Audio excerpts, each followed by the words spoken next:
Hello, bachcho. Let's read this question. So this question says a ball moving with a velocity 20 meter per second has a mass 50 gram. If collides against a wall normally and it rebound normally with the same speed, ठीक है, same speed से rebound भी कर रही, तो elastic collision है. If the time of impact of the ball and the wall is 40 millisecond, then the average force exerted on the wall in dyne. ठीक है, कितना एवरेज फोर्स यहाँ पर लगेगा वो बताना है. ठीक है, तो बच्चों देखिए ये क्वेश्चन तो इजी क्वेश्चन है काफी. ठीक है, और इस क्वेश्चन का की कॉन्सेप्ट आप Newton second loss of motion लिख लीजिए. ठीक है, या फिर आप लिख लीजिए इम्पल्स भी लिख सकते हैं. ठीक है, इम्पल्स लिख सकते हैं. ठीक है, इम्पल्स ही लिख लीजिए. चलिए क्या लिख लीजिए, इम्पल्स. ठीक है, तो ये देखिए किसके इक्वल होता है आपको यहाँ पर देखिए. फोर्स देखिए न्यूटन सेकंड लॉ इसलिए बोल रहा हूँ क्योंकि न्यूटन सेकंड लॉ का स्टेटमेंट है कि फोर्स एक्सटर्नल फोर्स किसके इक्वल होता है आपका, rate of change of momentum, यानी कि delta P divided by delta T. हम यहाँ पर टाइम इंटरवल में डिफाइन कर रहे हैं, delta P divided by delta T लिख लूंगा. ठीक है, और ये जो डेल्टा पी होता है, ठीक है, यहाँ से हम ऐसा लिख सकते हैं, जो आपका डेल्टा पी होता है ये किसके इक्वल होता है आपका, F external dot delta T के इक्वल होता है. कितना, F external dot delta T. ठीक है, ये जो डेल्टा पी क्या है, चेंज इन मोमेंटम, और इस टर्म को हम क्या बोलते हैं, देखिए for a very large force acting for a very small time interval, इसी को हम यहाँ पर इम्पल्स भी बोल देते हैं. ठीक है, तो ये चीज यहाँ पर आपको बतानी है. ठीक है, अब देखिए ball moving with a velocity of 20 metre per second. फिर बॉल देखिए ऐसे मूव कर रही है, मान लीजिए आपकी बॉल है 20 मीटर पर सेकंड से इस डायरेक्शन में से मूव कर रही है, पॉजिटिव की तरह अलाउ. ठीक है जे मास मास गिवन कर रखा है, collide against a ball normally normally इस पर कोलाइट कर रही है, and rebounded normally with the same speed, और रिबाउंड कर रही है सेम स्पीड से. ठीक है, मान लीजिए जाने की वेलोसिटी भी थी, अब इसी वेलोसिटी से आपके पीछे को भी आ जाएगी. ठीक है, तो ये आपको गिवन कर रखा है. If the time of impact भी बच्चों गिवन कर रखा है, डेल्टा टी कितना आपका 40 मिली सेकंड, यानी कि 40 इंटू 10 to the power -3 के सेकंड के इक्वल है. ठीक है,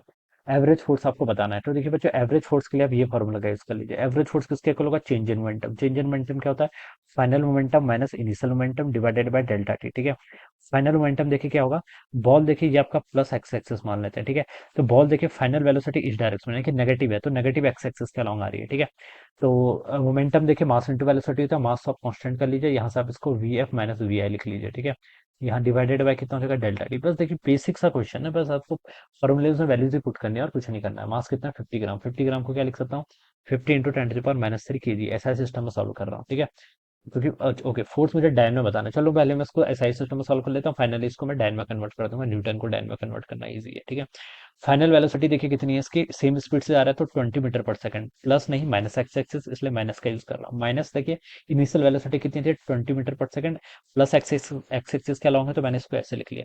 डिवाइडेड बाय बच्चों कितना होगा, डेल्टा टी. डेल्टा टी यानी कि कितना टाइम लगा, 40 into 10 to the power -3 second, ये आ जाएगा. ठीक है, -3 से बच्चों -3 कैंसिल हो गया. ठीक है, ऊपर के बच गया आपका 50 इंटू देखिए आपका माइनस 40, 20 20 40, तो -40 हो जाएगा, डिवाइडेड बाय आपके यहाँ से 40 हो जाएगा, तो यहाँ से आपका 40 से बच्चों ये वाला 40 कैंसिल, तो कितना आ गया आपका -40.